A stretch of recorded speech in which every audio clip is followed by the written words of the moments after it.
So you are pro-life, I'm pro-choice. I would describe myself at this point, I'm begrudgingly pro-choice. I think that To which point? I believe that, first, on the most libertarian side of it, I believe that the government shouldn't be able to tell a woman or a man with what they want to do with their body. Now, I understand also that if you believe that there is a life there, then the government is supposed to protect life. So I'm going to concede you something at the same time why I'm saying I'm not pro-life. The reason I'm asking to what point is I'm asking to what point of the pregnancy. To what point in the pregnancy? So I would say, so from everything I have read, I think that basically until 20 weeks, at 20 weeks they've done enough studies that they know that that fetus can feel pain, basically.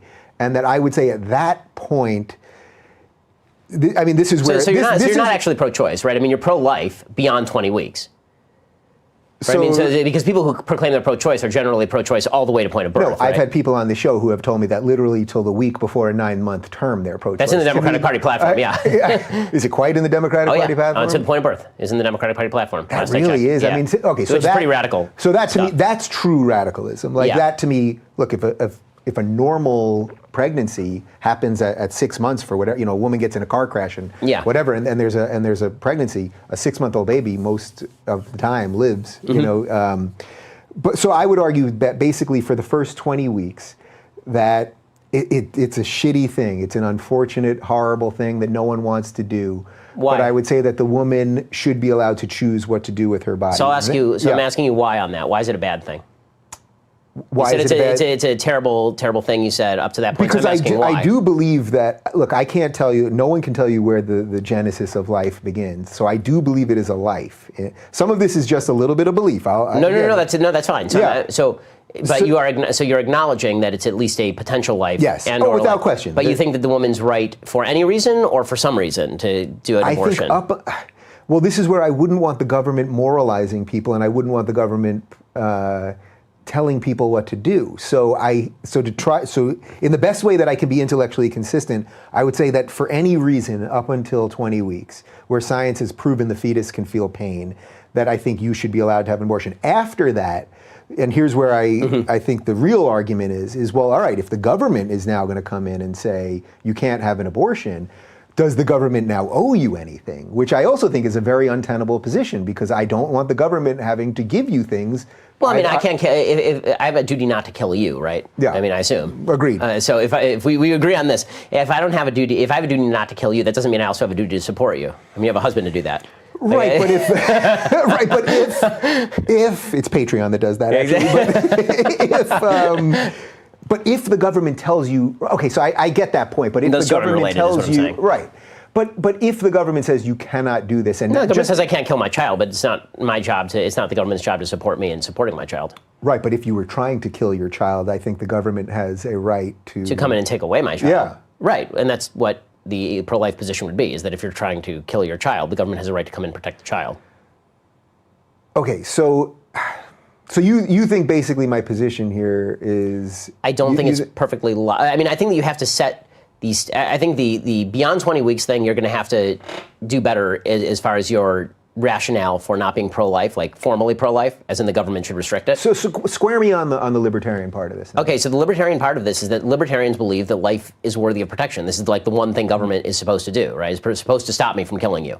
Okay, so it's either a life or it's not a life. You just suggested that a life beyond 6 months is a life, not basically, is a life. I'll go 20 weeks. Right, so 20 weeks. Beyond 20 weeks, it is a life. So now, and I'm not even arguing that before 20 weeks it's not a life. I'm just arguing that. But you're arguing that it's a fully fledged life in the same way that you or I are a fully fledged life. Yeah. Okay, well, if that's the case, then the government obviously has a role in restricting. I mean, at that point, there's literally no difference except the location. And the location 5 inches this way or 5 inches this way does not seem to make much of a difference. And the government overreach part of this. The government just telling you what to do with your body. No, the government's not telling me. I mean, the government may be telling me what to do with my body, but it's also telling me what to do with my body when I'm not allowed to stab you, right? I mean, like it's telling me not to take my arm and put a knife in it and stab you. Right. Like the bodily integrity argument ceases to exist once you're talking about doing harm to another. Yeah. Right? I mean, that's the whole rule. That's the whole, I'm allowed to wave my arm in any direction so long as I don't hit your face. You know, it's interesting because I know this argument won't compel you, but but I'll give you something that's based on feeling and anecdote from a woman. I love feelings and anecdotes. Yeah. You know, that's my favorite. I know it's my favorite. I love it. Just go. Feeling, just make it happen. I know two girls that in the last year that I'm friends with that had abortions, and that it was a horrible choice for both of them. One in a committed relationship, and I don't know all the specifics of their sex life, but whatever, and one that it was just a one-night stand.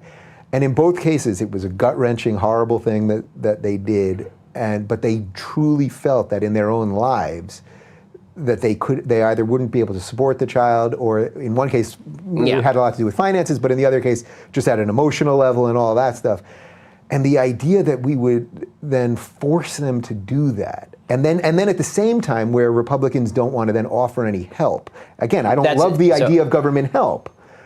It all just doesn't square for me. So a couple of things. So one, to me, the most dangerous thing here is not the government restricting. It's the suggestion that human beings have the subjective capacity to define as life that which they wish to preserve. That's a really tough one. Okay, there's a whole group of people in America who defined people arbitrarily as property for hundreds of years.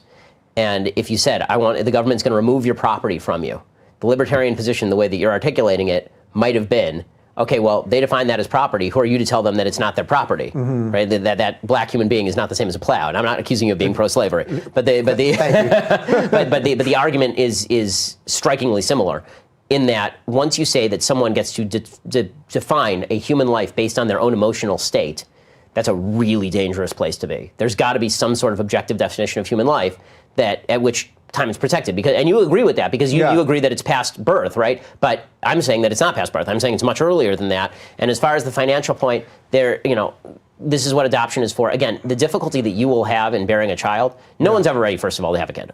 When you have kids, you make, if you're lucky, you make decisions. If you're not lucky, there's an accident, but then you're lucky because there's a kid. Kids are wonderful. I have two of them. Doesn't mean that you're going to be happy with your kid. Maybe you'll be unhappy with your kid. Maybe your kid's a crap. I don't know. But we can also revisit this in 10 years. That's true. But your level of personal discomfort with having children has no impact morally on the definition of whether that person is a life or not. So the difficulty argument cuts no ice with me. So even if I jump on board that, does the government or does society have any role then in making sure that life is protected as a life? The answer is yes, but the government's role is not in terms of positive rights. It's more in terms of negative, meaning if you mistreat the child, if there's malnourishment, if you're not taking care of the kid, the government will come in and take the baby away from you. And the government should come in and take the baby away from you. You shouldn't be allowed to starve your baby.